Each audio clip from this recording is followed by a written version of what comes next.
लिंग पुराण में 7 गलतियां बताई है कंगाल होने की। ये गलती अगर आपने भी करी है तो जिंदगी में कितना भी पुण्य करोगे उसका फल नहीं है। आज की कथा को लिखकर रखना, शायद तुम्हारी जिंदगी संवर जाए। लिंग पुराण में 7 गलतियां बताई है व्यक्ति को बर्बाद होने की। पहली गलती है, उसमें से अगर आप स्वीकार कर रहे हैं ये गलती तो समझ लो कि गलती आपने करी है। गंगा जल तो बुलवाया टैंकर भरकर, 21,000 बेलपत्र भी समर्पित कर रहे हो। आप मंदिर के अंदर बैठ गए, दर्शन करने वाला आता रहा, किसी को अंदर प्रवेश नहीं दिया।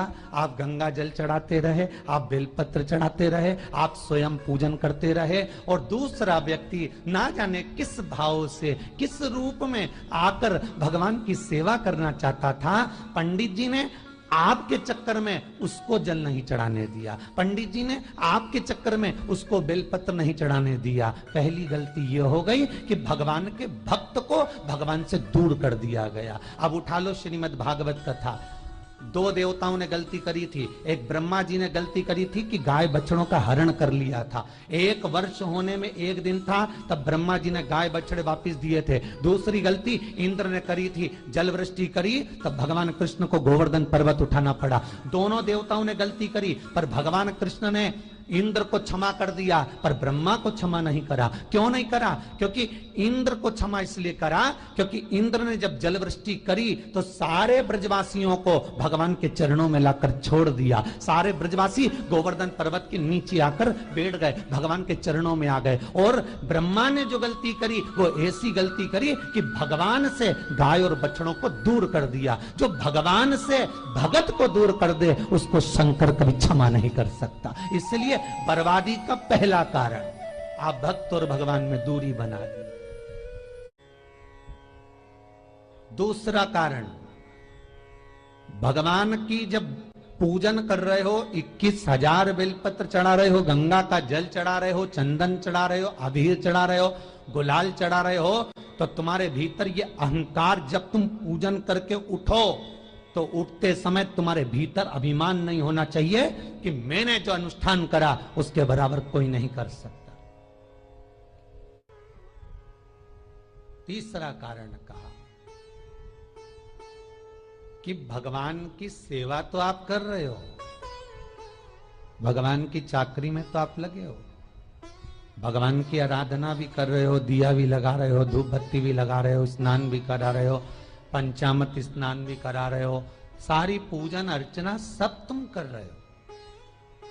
पर हो सकता है इस पूजन अर्चना में आप केवल 3 घंटा पूजन करते हो और बाकी के समय किसी न किसी की जीवात्मा को दुख पहुंचा रहे हो। एक कथा में एक बात कही थी कि भले मंदिर में दिया मत लगाओ, भले मंदिर में जाकर धूप बत्ती मत जलाओ, भले मंदिर में जाकर भोग मत लगाओ, भले मंदिर में जाकर जल मत चढ़ाओ, कुछ मत करो, भले भगवान को नए कपड़े मत पहनाओ, भले तुम्हारी मर्जी पड़े भगवान को भोग मत लगाओ, पर शास्त्र कहता है कुछ मत करो, पर एक काम जरूर करना कि किसी के चेहरे पर प्रसन्नता ला देना तो मंदिर में दिया जलाने के बराबर होगा। किसी के चेहरे पर चमक ला देना, प्रसन्नता ला देना तो अगरबत्ती लगाने के बराबर होगा। किसी गरीबड़े के, किसी दुखी के चेहरे पर अगर तुमने प्रसन्नता ला दी तो वो भगवान को कपड़े पहनाने के बराबर होगा। मालूम पड़े तुम मंदिर में पूरी सब्जी बांटो, मंदिर में भोजन कराओ, मंदिर में सारा पकवान चढ़ाओ, और कोई तुम्हारे कारण अगर दुखी है तो तुम्हें वो सुख का भान नहीं हो सकता। तीसरा कारण है हमारा, वो सुख नहीं पी सकता। चौथा कारण है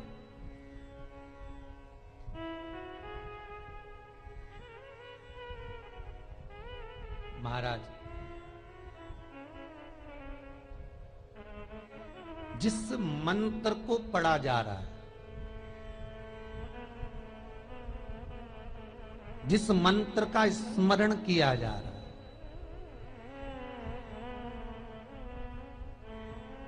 जिस भगवान की माला को हम जप रहे हैं, हम पाठ कर रहे हैं, उसमें त्रुटि। उठा लीजिए दुर्गा सप्तशती। दुर्गा सप्तशती का हिंदी अनुवाद में एक थोड़ा सा दृष्टांत दिया है, आपको मालूम होगा।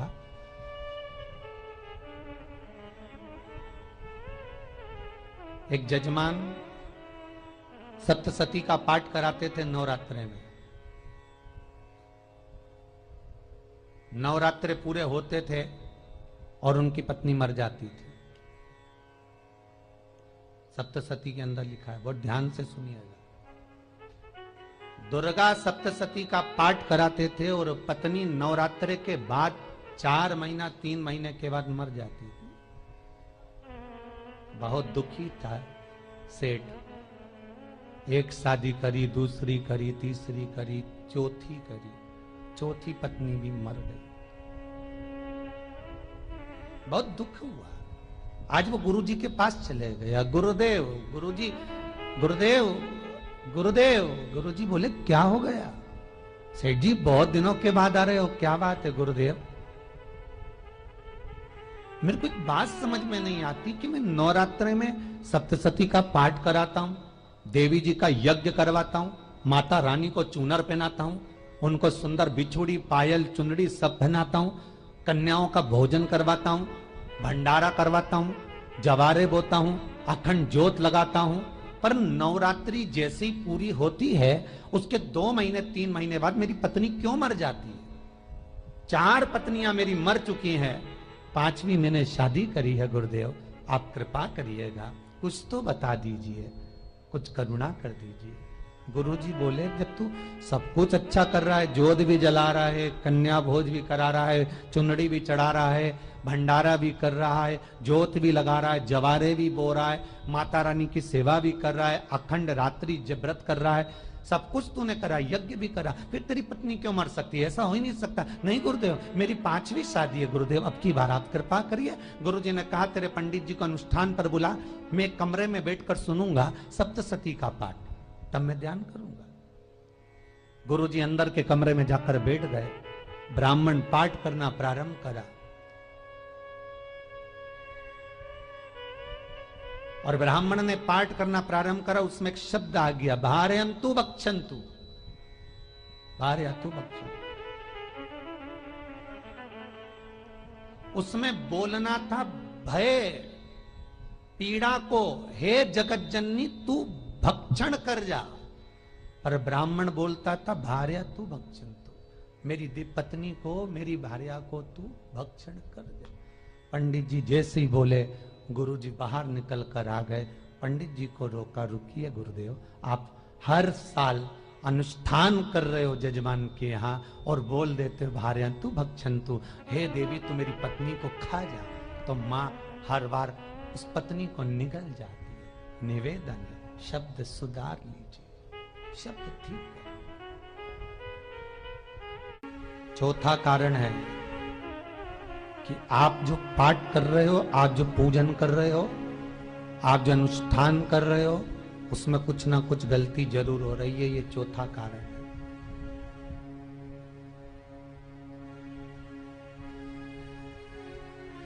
एक बार पूरे घर के लोगों को बिठाओ, अपने घर के लोगों को, मम्मी से पूछना, मम्मी तुम कौन कौन सा पाठ करती हो? एक बार मम्मी से पूछना। फिर एक बार पापा से पूछना, पापा आप कौन कौन सा पाठ करते हैं सुबह? फिर बहू से पूछना, भाभी आप कौन कौन सा पाठ करती हो? फिर छोटी दुल्हन से पूछना, छोटी दुल्हन तुम कौन कौन सा पाठ करती हो? भैया आप कौन कौन सा पाठ करते हो? आप कौन कौन सा पाठ करते हो? पूछना। जब घर के अंदर बड़ी बहू अलग तरह का पाठ कर रही है, छोटी बहू अलग तरह का पाठ कर रही है, मंजली बहू अलग तरह का पाठ कर रही है, माँ अलग तरह का पाठ कर रही है, पति अलग तरह का पाठ कर रहा है, तो उसका जो प्रभाव है, कौन सी चीज कहां टकरा रही है, जिसके कारण घर में रोग इतना है कि कोई सही होने वाला ही नहीं है। अब तुम कहो कि सीवर वाले गुरुजी ने उपाय बताया, हमने बहुत करा, पर सही क्यों? तो सही क्यों नहीं हो रहा है? उसका कारण है या तो बड़ी बहू जो पाठ कर रही, या सास जो पाठ कर रही, या पति जो पाठ कर रहा है, नाते जो भी उस घर के अंदर रहकर जो पाठ अर्चना कर रहा है, उसमें जरूर कुछ ना कुछ ऐसा हो रहा है जिसके कारण वो काम नहीं कर पा रहे। उसमें कुछ ना कुछ गलती हो रही है जिसको तुम समझ नहीं पा रहे, जिसको तुम अपने आप को बहुत विचार करते हो कि मेरे बराबर कोई नहीं कर सकता, मैं शंकर की भगत, मैं राम की भगत, मैं कृष्ण की भगत, मैं जो करती हूँ बहुत अच्छा करती हूँ, मैंने जो किया बहुत अच्छा करा। पर हो सकता है उसी कारण आपको दुख झेलना पड़ रहा।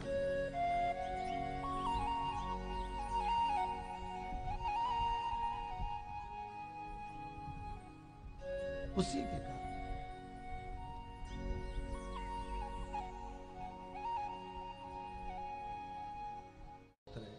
महाराज, हमने जो दान किया, हमने जो पुण्य किया, हमने जो सत्कर्म किया, वो किस जगह पर लगा? पांचवा सूत्र,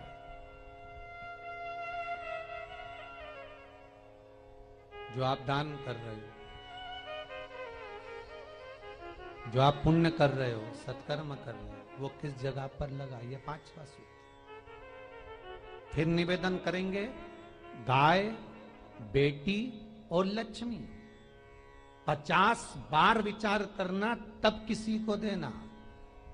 बेटी किसी ऐसे को मत ब्याह देना जो जुआ खेलता हो, मदिरापान करता हो, मांसाहार करता हो, वेश्यावृत्ति करता हो। वो बेटी का सम्मान नहीं करेगा। बेटी रोएगी तो कन्यादान करने वाले को रोना पड़ेगा। दूसरे नंबर पर गौ माता, गाय ऐसे ब्राह्मण को दान मत देना कि ब्राह्मण के घर में खुद रहने की जगह नहीं और गाय को ले जाकर तुमने दे दिया और उस ब्राह्मण ने जब तक दूध दिया बांध कर रखा, एक तगाड़ी बाल्टी साड़ी के चक्कर में ले लिया, सोने के सींग के चक्कर में ले लिया और बाद में वही गाय कसाई के हाथ में बिक गई और कसाई ने काटा तो बद्दुआ तुमको लगी। बेटी, गाय और लक्ष्मी, पैसा भी किसी ऐसे भिखारी के कटोरे में मत दान देना कि जिसने ले जाकर मदिरापान में लगा दिया, जुए में लगा दिया, वेश्यावृत्ति में लगा दिया। अगर जिस भिखारी के कटोरे में पैसा दिया उसने शाम को ले जाकर मदिरापान में, जुए में लगा दिया, तो लक्ष्मी रोती है कि तूने मुझे गलत जगह पर दिया है, इसलिए अब तुझे रोना पड़ेगा। तब व्यक्ति को रोना पड़ता है, फिर व्यक्ति रोता है। गाय, बेटी और लक्ष्मी 50 बार विचार करो, क्या सही जगह पर दे रहे हो? और अच्छी जगह पर दोगे तो संपदा भी बढ़ती है, सुख आता है। अगर बेटी सुखी रहेगी तो मायके के लोग सुखी रहेंगे, गौ माता सुखी रहेगी तो संसार सुखी रहेगा। और आपने जो धन दिया, आपने जो पैसा दिया किसी भिखारी के कटोरे में, अगर उसने गलत जगह पर लगाया तो रोना तुमको पड़ेगा। किसी आजकल के भिक्षुकों को अगर रोटी दे दो तो लेते ही नहीं, आटा दो तो नहीं लेते।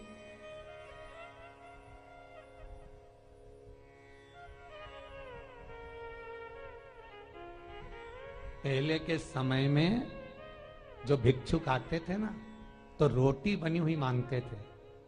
बूढ़ी बूढ़ी माताएं जानती होंगी, चिमटा बजाकर, घुंघरू बजाकर कहते थे भोजन, तो 2 रोटी निकाल कर दे दी जाती थी घर से। लो बाबा, तो माता इतना प्रेम रखती थी, केवल रोटी नहीं देती थी, बाबा बैठो हम सब्जी लाकर देते। इतना प्रेम था बुजुर्ग माताओं का, बैठो। और आज के जमाने में अगर रोटी दे दो तो फेंक दे नली में ले जाके, पैसा चाहिए। क्यों? शाम को पीने के लिए चाहिए ना, मदिरा पान के लिए, मांसाहार के लिए, जुए के लिए, वेश्यावृत्ति के लिए धन चाहिए।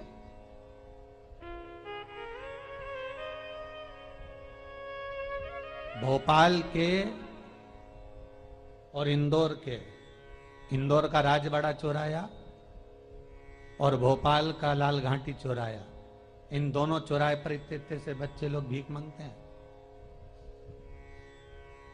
और उनकी माताएं और उनके पिता रोड के किनारे पर चिलम लगाते बैठे रहते हैं, पांव लंबे करके पड़े हैं और ये कमा कमा के उनको दे रहे हैं। और धन्य हैं ऐसे लोग जो उनको दान भी दे देते हैं। जिसको जरूरत है उस तक कुछ नहीं पहुंचता। अभी भी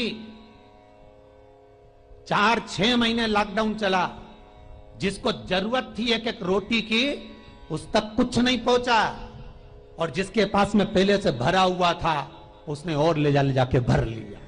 जिसको जरूरत थी उस तक नहीं पहुंचा। अभी ठंड आ रही है, बहुत सारी संस्थाएं कंबल बांटेगी, रेलवे स्टेशन पे लोगों को कम्बल उड़ा रहे हैं, कोई सो रहा है जमीन पर उसको कम्बल उड़ा रहा है, बस स्टैंड पे चले गए कोई रोड पे सो रहा है कम्बल उड़ा रहा है, तो इतना बड़ा नाम चलेगा कि उनने कम्बल उड़ाए, कम्बल उड़ाए, कम्बल उड़ाए। और वो कम्बल जिसको उड़ाया वो दूसरे दिन जाकर कपड़े की दुकान पर बेच के आ गया, 200 रुपए लिया है, रात को पीकर फिर सो गया, क्योंकि फिर कहीं कहाँ आएगा, फिर उड़ा के चले जाएगा, क्योंकि इन्होंने तो ये करके रखा है कि नाम कमाना है तो कम्बल उड़ाए जाओ। जिसको जरूरत है वहां तक सामान नहीं पहुंचता भाई, जिसको जरूरत है वहां तक सामग्री नहीं पहुंचती भाई। आपने दिया और उन्होंने ले जाकर बेच दिया, और फिर सोचते हो कि मैंने तो पुण्य करा है। कई लोग कहते हैं मैंने दान करा, मेरे को इतना फल मिलेगा। काहे का दान करा? ऊपर तो जा, यमराज के डंडे पड़ेंगे।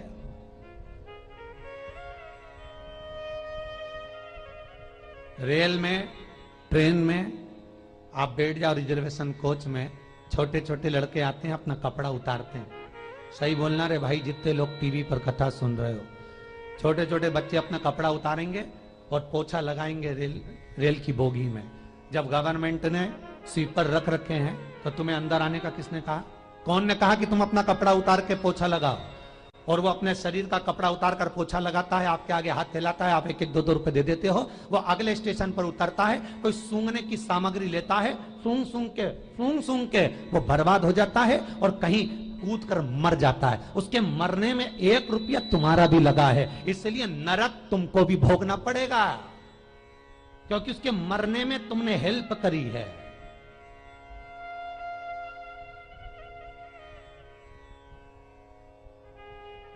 तुमने तो रुपया दिया था भोजन करने के लिए, उसने कोई सूंघने की सामग्री ले ली और सूंघ सूंघ के नशे में मर गया। उसके मरने में 2 रुपए तुम्हारे हैं, 1 रुपए तुम्हारा है, तो भोगना तो तुमको भी पड़ेगा ना।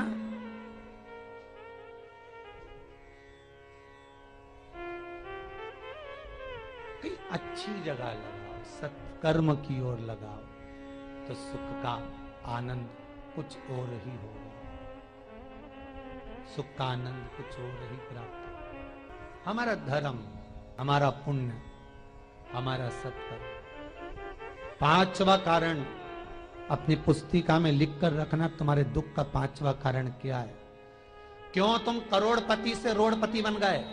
तुम्हारे यहां पर 4-4, 5-5 गाड़ी थी, खूब वैभव था, खूब धन था, फैक्ट्रियां चल रही थी, सत्ताएं चल रही थी, खूब सत्ताएं थी, खूब वैभव था, खूब धन था, पर कुछ भी नहीं, सब धरा की धरा रह गए सारा, कोई वैभव बचा ही नहीं।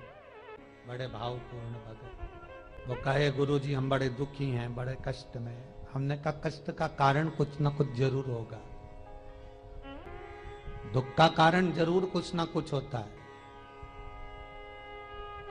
कहने लगे गुरुजी हमारी तो जीनिंग चलती थी, खूब फैक्ट्रियां चलती थी, इतना जीनिंग फैक्ट्रियां थी, इतना चलता था,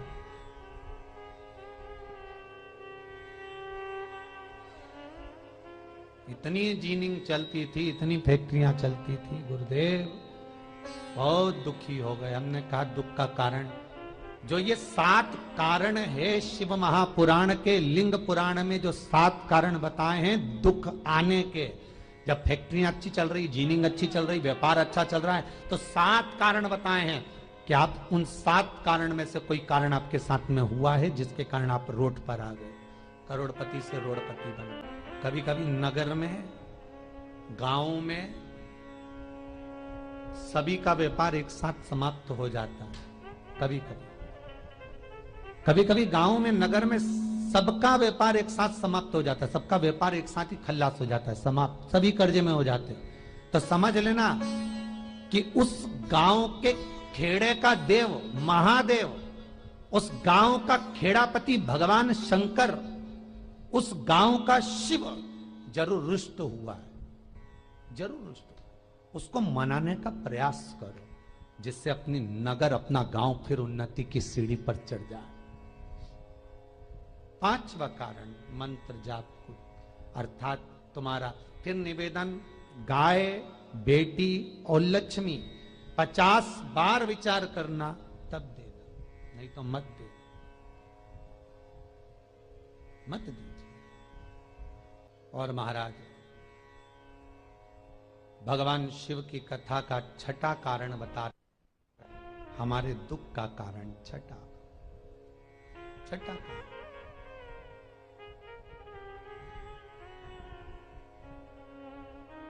आदर सम्मान में कमी।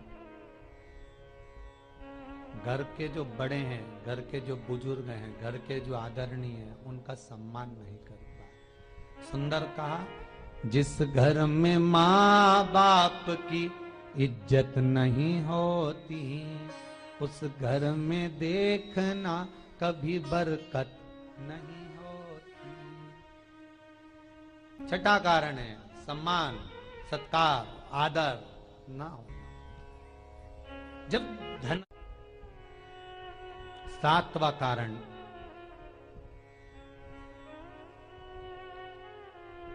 ये अंतिम कारण है। जितने लोग कर्जे में, लदालू में, जितने लोग दुखी हैं, जितने लोग तकलीफ में, आज की कथा को बहुत दिल से सुनना, अपनी गलती को जरूर छांटना। मुझे विश्वास है मेरा भोलेनाथ, आप अगर गलती को स्वीकार कर लोगे तो शंकर वापिस आपको करोड़पति बना देगा, लखपति बना देगा।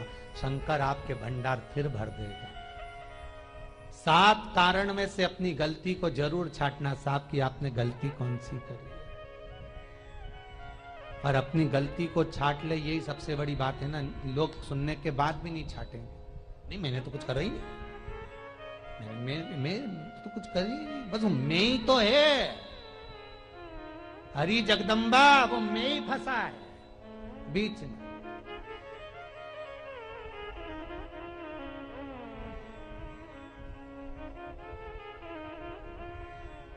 सातवां कारण,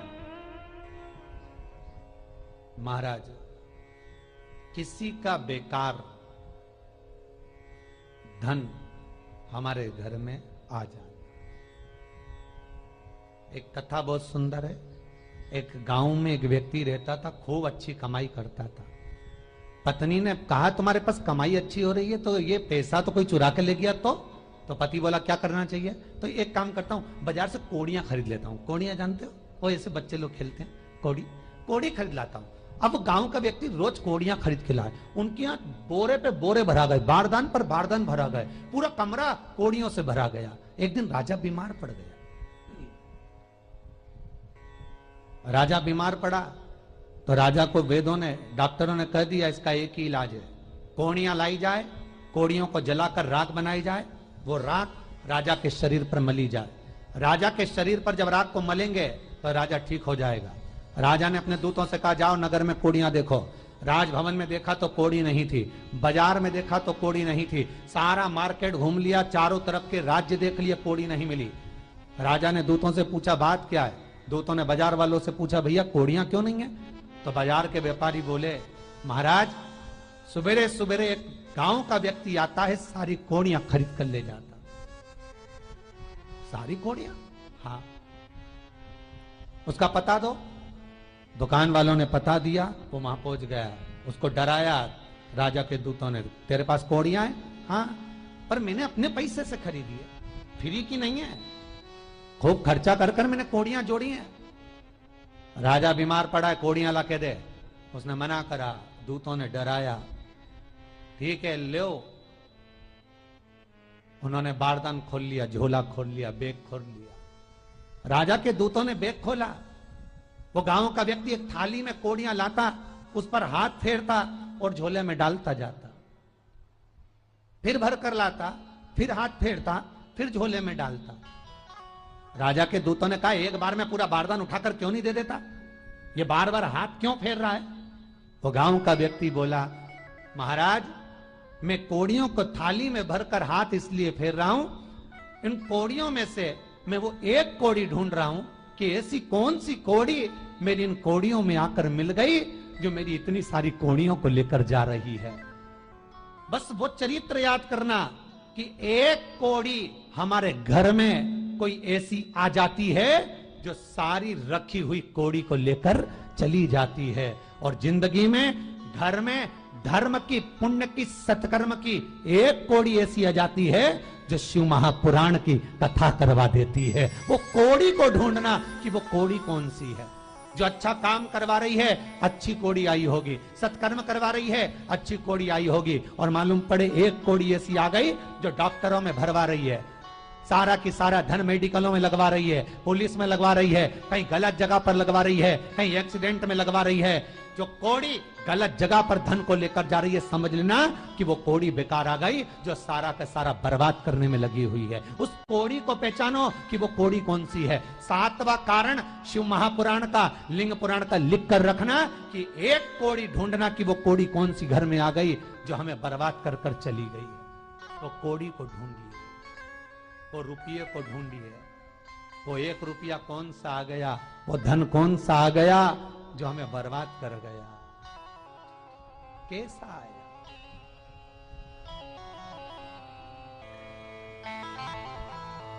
धन कौन सा आ गया ऐसा जो हमें बर्बाद कर दे।